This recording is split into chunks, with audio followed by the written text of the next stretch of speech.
बार फिर स्वागत है आपका आपके अपने परिवार सूर्या क्लासेस में। जैसा कि पिछली क्लासों में हम लोगों ने डीसी जनरेटर पढ़ लिया है, डीसी जनरेटर पूरे चैप्टर के बारे में डीपली पढ़ा है। उससे संबंधित मेन क्वेश्चन जो आईटीआई के सीबीटी एग्जाम और कॉम्पिटेटिव एग्जाम में पूछे जाते हैं उसके बारे में भी हम लोगों ने डीपली जाना है। अब अगला लेसन जो है डीसी जनरेटर, हम लोग डीसी मशीन्स पढ़ रहे हैं इस समय। डीसी मशीन्स में हम लोगों ने डीसी जनरेटर पढ़ लिया है, अब हम लोग पढ़ेंगे डीसी मोटर। दोस्तों मशीन जो होता है एक इलेक्ट्रिकल का जो बेस चीज़ है वो मैं बता दे रहा हूँ। मशीन जो होता है वो हमारा इलेक्ट्रिकल में दो तरह का होगा, एक होगा डीसी मशीन, डीसी मशीन, दूसरा होगा एसी मशीन। डीसी मशीन्स में दो चीज आएंगी, एक आएगा डीसी जनरेटर, दूसरा आपका आएगा डीसी मोटर। एसी मशीन्स में भी दो चीजें आएंगी, एक आएगा इंडक्शन मशीन,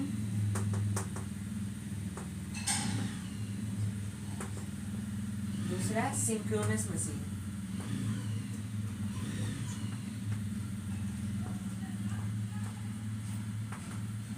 इन सब के इसमें हम लोगों ने डीसी जनरेटर पढ़ लिया है, डीसी मोटर पढ़ने जा रहे हैं, ये सब आगे कोर्स में आएगा तो हम बताएंगे। फिलहाल इतना जान लीजिए इंडक्शन मशीन भी जो दो तरह के होते हैं, एक सिंगल फेज इंडक्शन मोटर, दूसरा 3 फेज इंडक्शन मोटर। और सिंक्रोनस मशीन भी दो तरह के होते हैं, एक होता है अल्टरनेटर जिसे हम लोग सिंक्रोनस जनरेटर भी कहते हैं, और दूसरा होता है सिंक्रोनस मोटर।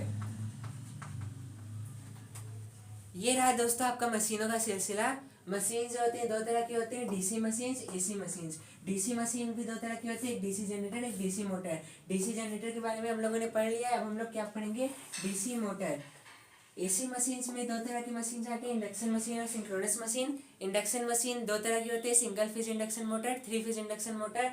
और सिंक्रोनस मशीन भी दो तरह के होते हैं, एक सिंक्रोनस जनरेटर जिसको हम लोग अल्टरनेटर कहते हैं, और एक सिंक्रोनस मोटर। अब जो हम लोग का टॉपिक है डीसी मोटर वो हम लोग शुरू करते हैं।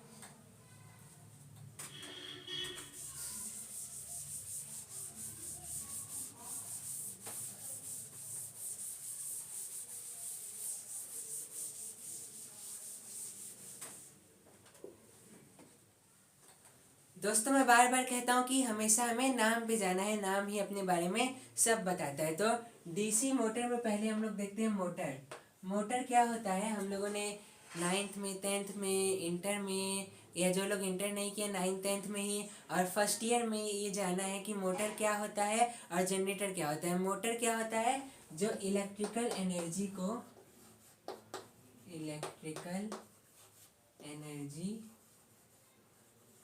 किस में बदले, मैकेनिकल एनर्जी में।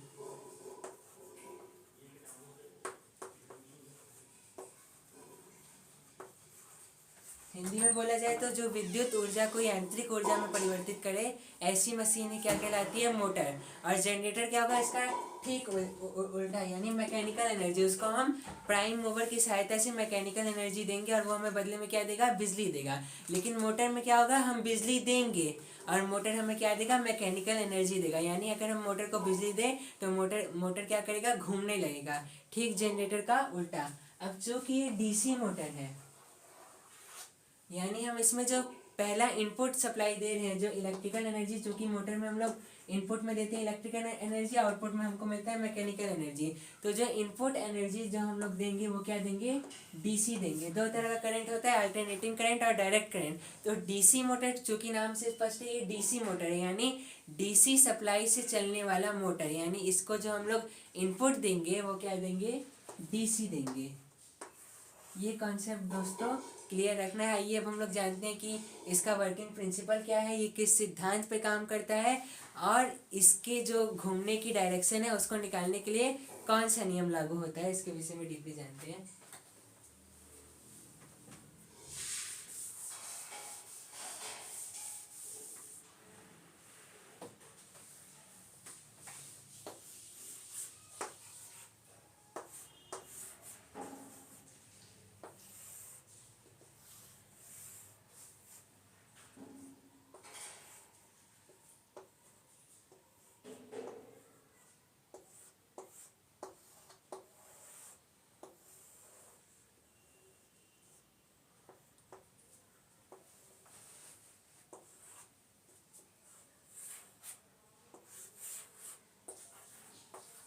दोस्तों आप लोग देख रहे होंगे कि इसकी संरचना जो है काफ़ी हद तक डीसी जनरेटर से मिल रही है। केवल एक अंतर है कि डीसी जनरेटर में जहां हम लोगों ने लोड को संयोजित किया था, यहाँ पर उस जगह क्या संयोजित करेंगे हम लोग, सप्लाई को, क्योंकि मोटर में हम सप्लाई देते हैं। ठीक, ये आपका चुंबक है, इस पर भी फील्ड वाइंडिंग स्थापित होगी। फील्ड पोल से ही जिस पर फील्ड वाइंडिंग हम लोग स्थापित करेंगे, उसके चारों ओर ऐसे मैग्नेटिक फील्ड उत्पन्न हो जाएगा। ये आपका आर्मेचर है, ए बी सी और डी। हम लोग डीसी सप्लाई दे रहे हैं, तो डीसी सप्लाई यहाँ से ऐसे करंट जाएगा, इधर जाएगा, इधर जाएगा, इधर जाएगा, इधर जाएगा, इधर जाएगा, इधर जाएगा, इधर जाएगा, आ जाएगा। दोस्तों देख रहे हैं आप लोग यहाँ पर क्या लगा हुआ है, स्प्लिट रिंग। स्प्लिट रिंग, यही स्प्लिट रिंग एक की जगह कई हो तो इसको क्या कहेंगे, कम्यूटेटर, जैसा कि हम लोगों ने डीसी जनरेटर में जाना था। दोस्तों ध्यान से सुनिएगा, ये बहुत बड़ी चीज मैं बताने जा रहा हूँ, मैक्सिमम लोग इसमें कंफ्यूज होते हैं। डीसी जनरेटर में कम्यूटेटर क्या करता था, जो इंड्यूस्ड हो रहा है एसी, उसको बदल देता था डीसी में। किसमें, जनरेटर में, डीसी जनरेटर में। लेकिन मोटर में हम लोग पहले से डीसी सप्लाई दे रहे हैं, तो कम्यूटेटर क्या करेगा, जो आर्मेचर को करंट भेज रहा है वो एसी भेजेगा। यानी इसमें मोटर में कम्यूटेटर क्या करता है, डीसी को बदल देता है एसी में। ठीक उसका उल्टा, जनरेटर में कम्यूटेटर का क्या काम था, एसी को बदलना था डीसी में। लेकिन मोटर में कम्यूटेटर क्या करता है, डीसी यानी डायरेक्ट करंट को बदलता है अल्टरनेटिंग करंट में। यानी यहाँ पर जो करंट है वो है डीसी, लेकिन कम्यूटेटर से होके जो यहाँ पर करंट आ रहा है वो कौन सा करंट है, एसी, यानी अल्टरनेटिंग करंट। इतना क्लियर हुआ दोस्तों। अब हम लोग समझते हैं इसका वर्किंग प्रिंसिपल क्या है। यहाँ पर एसी आ गया, यहाँ पर हमें करंट मिल गया। ठीक, अब मोटर में क्या होता है, सप्लाई देंगे तो घूमेगा। तो क्यों घूमेगा, कैसे घूमेगा, ये चीज़ हम लोग समझते हैं। दोस्तों इस पे हम लोग सप्लाई दे रहे हैं तो इसके चारों ओर क्या हो रहा है, मैग्नेटिक फील्ड क्रिएट हो रहा है। अब आर्मेचर में भी हम लोग सप्लाई दिए तो आर्मेचर के भी चारों ओर क्या होगा, मैग्नेटिक फील्ड क्रिएट होगा। इन दोनों मैग्नेटिक फील्ड के इंटरेक्शन से, जो फील्ड का मैग्नेटिक फील्ड है और जो आर्मेचर का मैग्नेटिक फील्ड है, उन दोनों के बीच इंटरेक्शन से क्या होता है, आर्मेचर पर एक फोर्स लगता है। ठीक, यदि हम आर्मेचर को पकड़े नहीं हुए हैं तो आर्मेचर घूमने लगेगा उस बल के कारण। उस बल की दिशा कुछ इस तरह होती है, जैसे अगर इधर है तो इधर अगर अंदर की तरफ होगी तो यहाँ पर कहाँ होगी, बाहर की तरफ होगी। इधर अगर ऐसे लग रहा है तो इधर ऐसे लगता है। क्यों ऐसा होता है, ये फ्लेमिंग का बायां हाथ का नियम इस पे लगता है, जिसके बारे में हम आगे बताएंगे। तो इधर अंदर की तरफ लगेगा तो इधर बाहर की तरफ, यानी AB और DC में बल की जो दिशा होती है वो परस्पर विपरीत होती है। तो अब अगर परस्पर विपरीत डायरेक्शन होगा तो ये क्या होगा, घूमने लगेगा, एंटी क्लॉकवाइज ये घूमने लगता है। यही इसका नियम है कि जब भी आर्मेचर में करंट बहेगा तो उसके चारों ओर मैग्नेटिक फील्ड उत्पन्न होगा।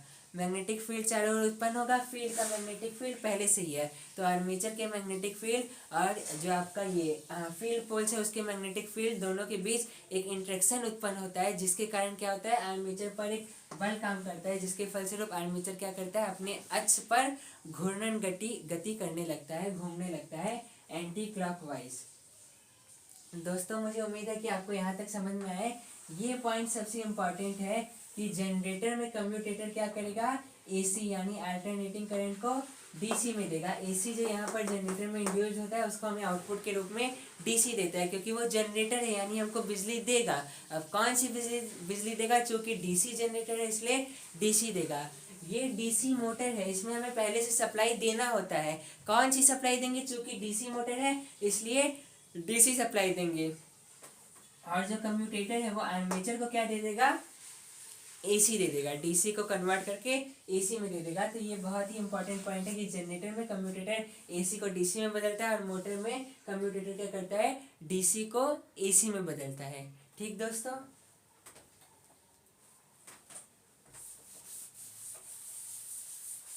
इसकी जितनी भी संरचना है सब लगभग डीसी जनरेटर के समान ही है। बस अंतर केवल इतना ही है कि डीसी जनरेटर में जहां हम लोग आउटपुट को लोड से संयोजित किए थे, वहीं पर इधर डीसी मोटर में हम लोग क्या जोड़ दिए, सप्लाई जोड़ दिए। डीसी जनरेटर में हम लोग आउटपुट को किससे जोड़े थे, लोड से। लेकिन यहाँ पर हम क्या जोड़ रहे हैं, चूँकि मोटर है हमें डीसी सप्लाई देना है, इसीलिए मोटर को हम लोग किससे जोड़ेंगे, किसी न किसी डीसी सोर्स से। ठीक दोस्तों, इतना क्लियर है। अब दोस्तों हम जानेंगे कि मोटर जिस डायरेक्शन में घूमेगा उस डायरेक्शन को ज्ञात करने के लिए कौन सा नियम लगाते हैं। दोस्तों जनरेटर में हम लोग इंड्यूस्ड ईएमएफ की दिशा ज्ञात करने के लिए लगाते थे फ्लेमिंग के दाएं हाथ का नियम, लेकिन मोटर में लगता है फ्लेमिंग के बाएं हाथ का नियम। ठीक, कौन सा लगेगा, Fleming's left hand rule, Fleming के बाएं हाथ का नियम। दोस्तों दाएं हाथ में हम लोग क्या करते थे, शुरू की तीनों उंगली को एक परस्पर लंबवत रखते थे, वही काम हमें बाएं हाथ में भी करना है। शुरू की तीनों उंगली यानी thumb, four finger, middle finger, इन तीनों को एक दूसरे से लंबवत यानी तीनों एक दूसरे से 90 डिग्री पर हो। थंब जो है फोर फिंगर से 90 पे हो, मिडिल फिंगर फोर फिंगर से 90 पे हो, और मिडिल फिंगर थंब से भी 90 डिग्री पर हो। ये इससे 90, ये इससे 90 और ये इससे 90, तीनों एक दूसरे से 90 डिग्री पर हो।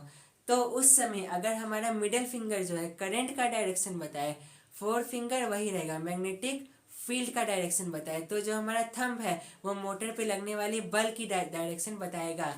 क्या क्या बताया मैंने, एक है थंब, एक है फोर फिंगर, दूसरा है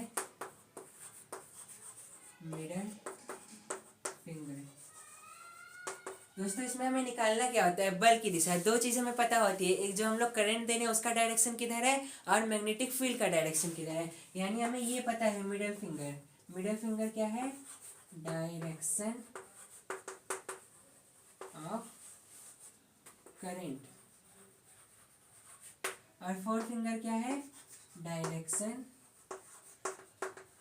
ऑफ मैग्नेटिक फ्लक्स।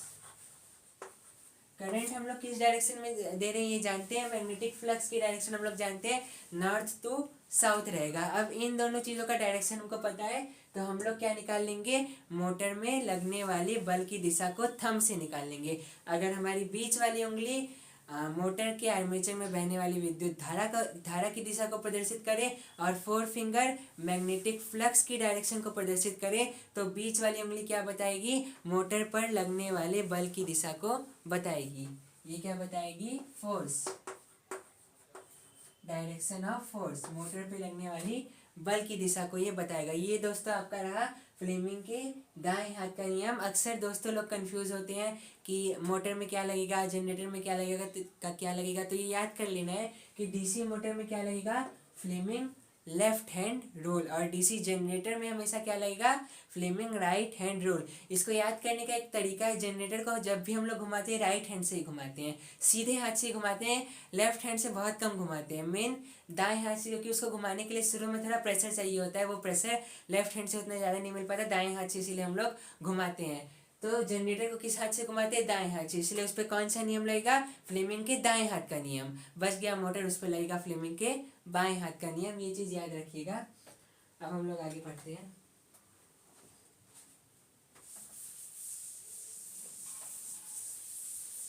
अब दोस्तों जो हम लोगों ने पढ़ा है फ्लेमिंग के बाएं हाथ का नियम, अब हम लोग उसी को डीसी मोटर में लगाएंगे, देखेंगे कि कैसे ये घूम रहा है। ध्यान से देखिएगा दोस्तों।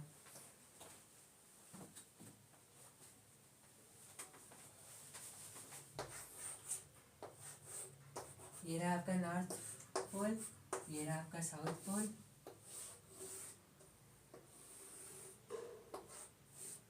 ये रहा आपका आर्मेचर, ये हो गई मैग्नेटिक फील्ड की डायरेक्शन, ये हो गया आपका आई।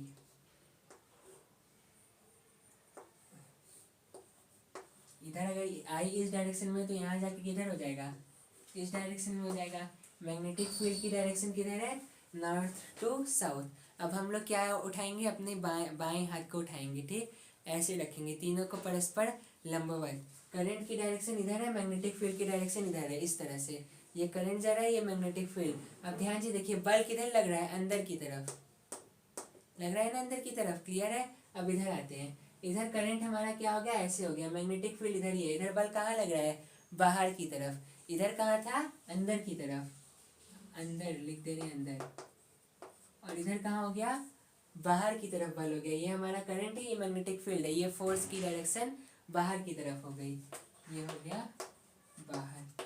एक बल लग रहा है अंदर, एक बल लग रहा है बाहर, तो उससे क्या होगा, इसमें एक टॉर्क विकसित होगा, जिसके कारण ये क्या होगा, घूमने लगेगा। इसकी जो डायरेक्शन है अगर आप लोग देखें तो क्या है, एंटी क्लॉकवाइज है। जनरेटर को हम लोग क्लॉकवाइज घुमाते हैं, स्टैंडर्ड नियम ये है, बाकी कई जगह इसका ऐसा जरूरी नहीं है कि ये एक यूनिवर्सल ट्रुथ है, ऐसा कोई ज़रूरी नहीं है, लेकिन स्टैंडर्ड नियम जो है वो क्या है, जनरेटर को हम लोग क्लॉकवाइज घुमाते हैं। और इसको हम लोग कैसे घुमाते हैं, और ये इस पर सप्लाई देने पर ये कैसे घूमता है, एंटी क्लॉकवाइज। अक्सर आप 90% केस में देखेंगे ऐसा ही होता है, बाकी 10% एक्सेप्शनल केस भी हो सकते हैं, लेकिन 90% केस यही है कि ऐसा होता है। अब हम लोग दोस्तों पढ़ेंगे कि मोटर में जो हम लोग देते हैं बिजली यानी डीसी सप्लाई, वो है आपका ई। ठीक, यहाँ पर जो हमको मिलेगा वो क्या वी होगा, नहीं वो भी ई ही होगा, लेकिन ये जो ई है यहाँ आकर थोड़ा कम हो जाता है। क्यों कम हो जाता है, ध्यान से समझिएगा, मैक्सिमम लोग नहीं समझ पाते हैं। ठीक, इसके लिए हम इसे सही से बना दे रहे हैं। यहाँ पर हमने बैटरी से क्या दिया है, वोल्टेज दिया है ई। ठीक, मान लीजिए इसकी वैल्यू है ई, या फिर वी मान लीजिए, ई में आपको अगर दिक्कत हो रहा है तो वी से वोल्टेज क्लियर लग रहा है। सप्लाई वोल्टेज हम लोगों ने कितना दिया है, वी। अब क्वेश्चन है कि क्या वो सप्लाई वोल्टेज यहाँ पर भी वी ही रहेगा, तो नहीं रहेगा वी। क्यों नहीं रहेगा, ध्यान से देखिए, हम लोग इसको सप्लाई दे रहे हैं तो ये क्या कर रहा है, घूम रहा है। मोटर में यही होता है, हम लोग सप्लाई देते हैं जिससे उस पर क्या लगता है, फ्लेमिंग के बाएं हाथ का नियम लगेगा, और चूंकि दोनों मैग्नेटिक फील्ड के कारण, फील्ड की मैग्नेटिक फील्ड और आर्मेचर की मैग्नेटिक फील्ड में इंट्रैक्शन होगा, जिसके कारण जो उसका आर्मेचर है वो घूमने लगेगा। लेकिन अब ध्यान से देखिए, ये घूम रहा है, सप्लाई दे रहे हैं तो ये घूमना चालू हो गया। ठीक, इसका जो मैग्नेटिक फील्ड है वो एज इट इज है अपनी जगह पर, और ये घूम रहा है, ये करंट इसमें हम लोग जो सप्लाई दिए हैं वो बह रहा है। तो अगर ये घूम रहा है, मैग्नेटिक फील्ड वैसे का वैसा है, तो ये घूमते हुए क्या कर रहा है, इन मैग्नेटिक फील्ड को काट रहा है, काट रहा है ना, काट रहा है, तो उस पर क्या लगेगा, फ्लक्स कटिंग एक्शन का नियम, यानी फैराडे का विद्युत चुंबकीय प्रेरण सिद्धांत इस पर लगेगा। फैराडे का विद्युत चुंबकीय प्रेरण सिद्धांत क्या कहता है कि जब भी किसी कुंडली में से गुजरने वाली चुंबकीय बल रेखाओं की संख्या में परिवर्तन हो, यहाँ पर अगर ये घूमेगा तो चुंबकीय बल रेखाओं की संख्या में परिवर्तन होगा, क्योंकि ये घूम रहा है तो इसका जो स्थिर फ्लक्स है यहाँ पर उसको ये घूमते हुए काट रहा है, तो इसमें ईएमएफ इंड्यूस्ड होगा। उस ईएमएफ की डायरेक्शन इस ईएमएफ के डायरेक्शन के विपरीत दिशा में होता है, जिसके कारण जो हम मेन वी डाले हैं उसका मान कम हो जाता है। ये जो इंड्यूस्ड ईएमएफ है इसको हम लोग कहते हैं बैक ईएमएफ। बैक ईएमएफ इसलिए कहते हैं क्योंकि ये मेन जो करंट है उसका अपोज कर रहा है। अब हाँ, एक क्वेश्चन ये भी आता है कि ये मेन करंट का अपोज क्यों कर रहा है, तो दोस्तों लेंज का नियम याद कीजिए कि बेटा क्या करेगा, बाप का विरोध करेगा, जिस कारण पैदा हुआ है उसी का विरोध करेगा।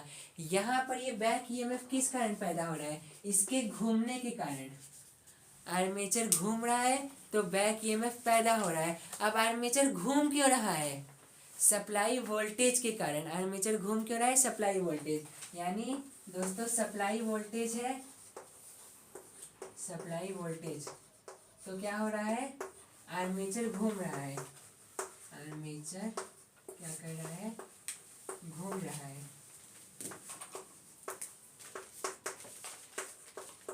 अब आर्मेचर घूम रहा है तो क्या हो रहा है, बैक ईएमएफ उत्पन्न हो रहा है, यानी बैक ईएमएफ का रिलेशन सीधे साधे किससे है, सप्लाई वोल्टेज से। सही बोल रहा हूँ ना दोस्तों मैं, बैक ईएमएफ का रिलेशन किससे है, सप्लाई वोल्टेज से। एक बार फिर मैं आपको बताने की कोशिश करता हूँ, मे भी आपको क्लियर ना हुआ हो। देखिए दोस्तों, मोटर में क्या होता है, मेन जो कॉन्सेप्ट है मोटर का वो क्या है, हम लोग सप्लाई देंगे तो मोटर घूमेगा। क्यों घूमेगा वो मैं बता चुका हूँ। अब अगर मोटर घूमेगा तो सीधी सादी बात है, जो फील्ड का फ्लक्स है उसको काटेगा, क्योंकि ये जो फ्लक्स है वो कांस्टेंट है, अपनी जगह पर स्थिर है।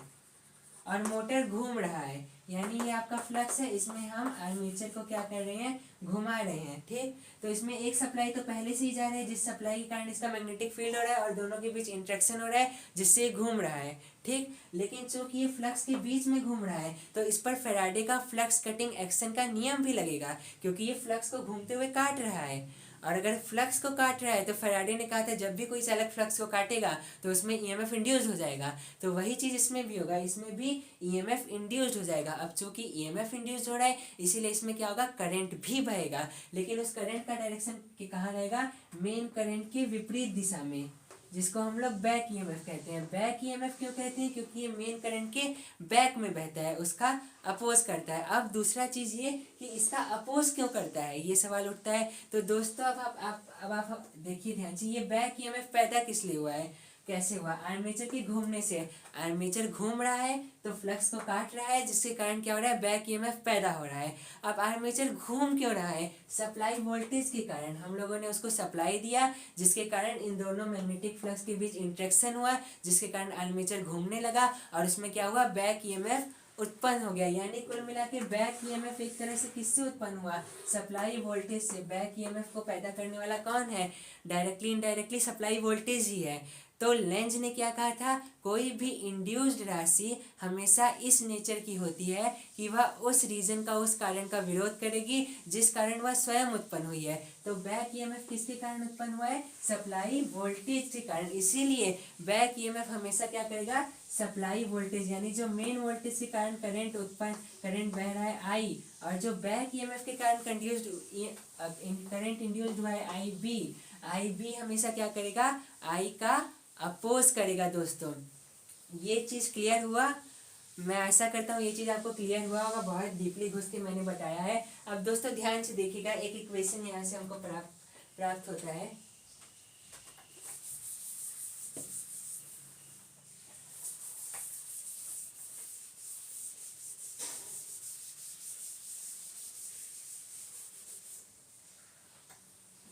ये टेबल दोस्तों आप लोग लिख लीजिएगा, आपको क्लियर रहेगा कि सप्लाई वोल्टेज से क्या हो रहा है, आर्मेचर घूम रहा है इसीलिए उसमें बैक ईएमएफ उत्पन्न हो रहा है। यानी बैक ईएमएफ का रिलेशन सीधे साधे सप्लाई वोल्टेज से है, इसलिए बैक ईएमएफ क्या करेगा, सप्लाई वोल्टेज का विरोध करेगा। ठीक, अब बैक ईएमएफ को हम लोग दर्शाते हैं ईबी से और सप्लाई वोल्टेज को वी से।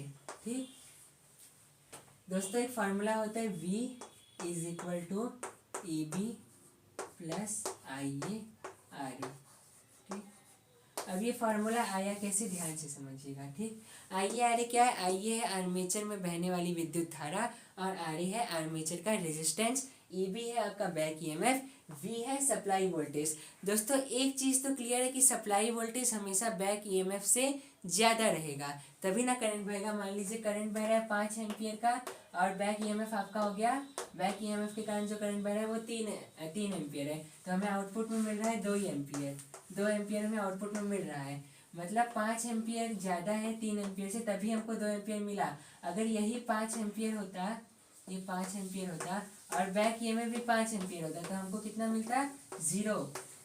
इसीलिए supply voltage is always greater than back EMF.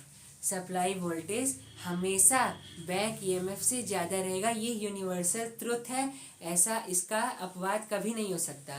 ठीक, अब दोस्तों आइए आगे क्या है, V और IB तो हम लोग समझ रहे हैं। हम लोग यहाँ पर देख रहे हैं IB में आइए आगे जोड़ दे रहे हैं तो क्या आ जा रहा है हम लोग का, सप्लाई वोल्टेज है। दोस्तों इसको कहते हैं voltage drop, voltage drop. Drop मतलब होता है क्षति होना। ठीक दोस्तों, V क्या है, सप्लाई वोल्टेज बह रहा है और ये EB क्या है, बैक ईएमएफ। तो ये क्या कर रहा है, कुछ ना कुछ वोल्टेज की क्षति कर रहा है। विरोध करना मतलब क्या हुआ, जैसे ये मान लीजिए 5 एम्पियर की स्पीड से जा रहा है तेजी से, इधर से ये 3 एम्पियर की स्पीड से आया तो यहाँ तक पर हमको क्या मिलेगा, 2 ही एम्पियर मिलेगा। यानी 3 एम्पियर की क्या हो गई, क्षति हो गई। 5 था, 3 को उसने मार दिया, 2 ही जा रहा है, तो जो 3 को उसने मारा है वही हमारा क्या है, आइए आर ए। यानी जो हमारा ड्रॉप होता है, वोल्टेज ड्रॉप, जितने भी वोल्ट की या जितने एम्पियर की क्षति हो, अगर वोल्टेज की क्षति हो रही है तो उसको हम लोग वोल्टेज ड्रॉप कहेंगे, करंट की क्षति हो रही है तो करंट ड्रॉप कहेंगे, लेकिन हम लोग वोल्टेज ड्रॉप को ही पढ़ते हैं। तो जितने वोल्टेज की क्षति हो रही है उसको हम लोग कहते हैं वोल्टेज ड्रॉप। ठीक, तो यानी supply voltage is equal to क्या होता है आपका back EMF plus armature plus voltage drop या armature current into armature resistance. इतना क्लियर है दोस्तों? दोस्तों आज के लिए बस इतना ही। अब अगली क्लास में हम लोग इससे कई फार्मूले निकालेंगे। ये तो अभी एक फार्मूला है V is equal to E B plus I A R A. अब हम लोग इसी फार्मूले से मोटर की स्पीड निकालेंगे कि मोटर की स्पीड क्या होती है। फिर इसी फार्मूले से हम लोग निकालेंगे कि मोटर के टॉर्क का क्या फार्मूला है। ये दोनों फार्मूले बहुत इंपॉर्टेंट है डीसी मोटर में। इन दोनों के विषय में हम लोग अगले क्लासों में चर्चा करेंगे। फिर अगले क्लास में ही हम लोग डीसी मोटर का क्लासिफिकेशन पढ़ेंगे, DC series motor, DC shunt motor, DC compound motor, इन सब के बारे में डीपली पढ़ेंगे। तब तक के लिए जय हिंद, वंदे मातरम, इनकलाब जिंदाबाद।